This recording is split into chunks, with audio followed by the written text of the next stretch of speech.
Hi. Hello, Alyssa. Amy. This Monday is people.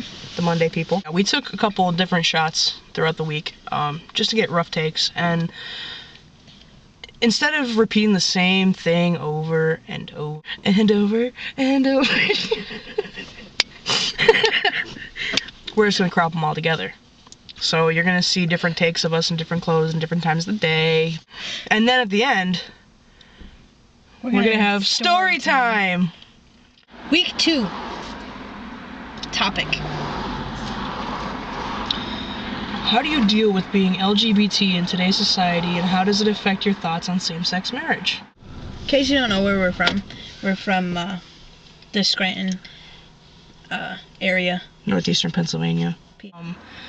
Like, even living in our specific area, it can be kind of difficult to be an LGBT. And the only time you can ever really see me uncomfortable is when I have to go to the bathroom in public. I really don't like that because people like to stop and stare, or you have the occasional, this is the girl's bathroom. Yep. In which case I grab my chest and say, hi, I'm a woman. Nice to meet you. Pretty sure my titties are bigger than yours. Being a lesbian today, I'm grateful because it is a lot easier. We do still have struggles. I mean, when I was in high school, I had to fight to go to my senior prom. My school is a very political school, and they fought me on it. With all in time, I was able to go, which was awesome because it was the only formal dance I've gone to since being in high school, and I had changed my school's policy because of it, and now my high school is allowed to have same-sex dates go to their formal affairs. So that was really cool. You know, a lot of people actually have come up to me and said, you changed our school for the better. And that made me feel more proud. I mean, I came out officially when I was a junior in high school. I wasn't hiding myself anymore. I knew I was different than other women, but, you know, to actually sit there and come out and say, I'm gay, really, it kind of like liberated me inside. I never felt such a rush of freedom and self-expression. Because it's like I freed myself from society. I didn't allow society to control me by having to hide who I am. And for anybody who is younger and they want to, you know, feel that, seriously, do it. Don't be afraid. I mean, I know that there's a lot of people in society who are not going to accept it and will never accept it. Or the question, why do you choose to be gay? It's not a choice. I can't help it. I was born with blue eyes.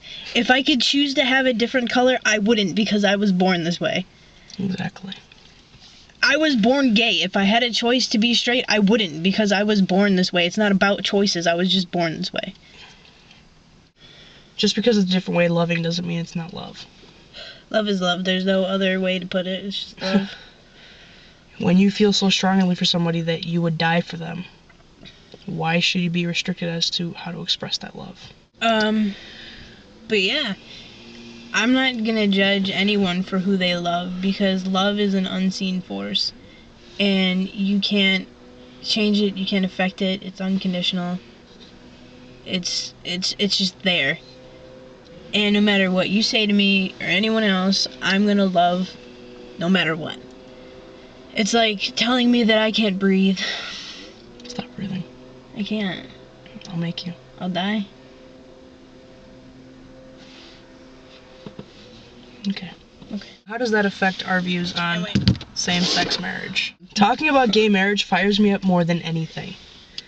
My views on it, obviously. Why is it a problem? Religion restricts so much because of one basic concept. But the more I think about it, it's not the fact of marriage, it's the fact of having that one bond between you and another person. It's making like the ultimate promise that through thick or thin, you're gonna be there. Yeah, but regardless, you could still say that, you could still do that. It really just goes down to all the legal shit. Yeah, but I mean, for me, I think it's more on, as corny as it's gonna sound, a romantic level. I mean... See, like, I don't need to be married to have that level with somebody. I just want that one thing. It's just like, I've known it all my life. You want to say that this is my wife. This is my wife. This is the person that I love most. But what does it matter if it's going towards government or religion? It's restricting us from being allowed to do something because in the eyes of the world, it's unnatural. Which is stupid. Because honestly, I'm one of those people that if you disagree with me, I accept the fact that you disagree with me, and I'm not gonna force my views onto you. Yeah. That's kind of how it just has to go. I mean, but you're gonna love who you're gonna love, and you're gonna do what you're gonna do. I mean, don't let anybody stop you from being yourself. Love as hard as you can, in my eyes. I mean, you only have one life. Why not live it to the fullest? Don't restrict yourself because of society. Live your life. Don't live your life the way other people want you to live it. Yeah. I mean, if there's anybody out there watching who doesn't know how to deal with it, deal with people discriminating, all that fun stuff, you know, hit us up. We've got Facebook, we've got our channel. You need help? We're really good listeners, and we have a lot to say. We're trying not to make this too long. I'm a really good listener, and you have a lot to say. I'm a talker. I know. You're a listener. It's possible if people just stop for a second and actually listen. Straight people think the way that they live is the only way to live. Some of them. I'm not saying all of them, but some of them think that.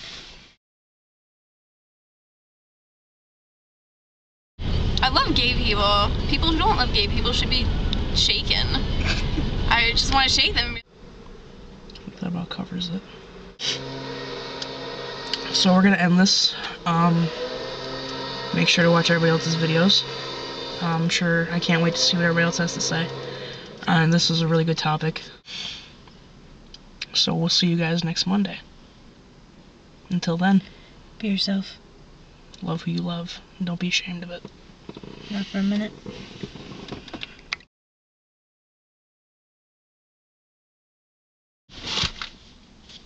Guess what time it is? What time is it? It's time for story time. Story time! Yay! Once upon a time, there was a lesbian. And her name was... I like stories. Alyssa. And she was a big lesbian. And the world hated her. Because she was a lesbian. She liked to spread apart legs. And find the Holy Grail. And Prince Charming despised her. Legit. Because he stole the princess. I, not he. He. He stole the princess? He thought you were a he until he found out that you were a she. And then he was really mad. Then he was even madder. And he wanted to pull your hair. Her hair. My hair? I mean, Alyssa's hair? I don't know any Alyssas. Just saying. Anyway. So one day, Alyssa picked up her head from between the princess's legs, looked the prince in the eye, and said, "Fuck you!" Prince, please leave and don't let the dungeon doors hit you on the way out. Is that it? The prince walked up to Alyssa, and he poked her shoulder, which got her very angry. And he said, "Fee fi fo fum. Get away from my bitch, lesbo." And Alyssa looked at the prince and poked him in the balls really hard with all of her fingers. AKA a fist. "I'm dying," cried the prince. And Alyssa just looked at him and laughed. An evil laugh. "Oh, gross," said the prince, as he wiped a tear from his eye. And he stumbled back up as he grabbed his groin, this area. His man parts. And walked back over to Alyssa and again poked her on the shoulder. Now Alyssa's starting to get mad, because all she wants to do is get down and dirty. And the prince is being a twat swatter. So Alyssa turned around and said, "What is your problem with me?" He said, "You're a big lesbo." And then Alyssa punched him back in the balls. I like that story. And then I win? And then you win and you went back to the Holy Grail. And that is how same-sex marriage became okay in America. The end. The end.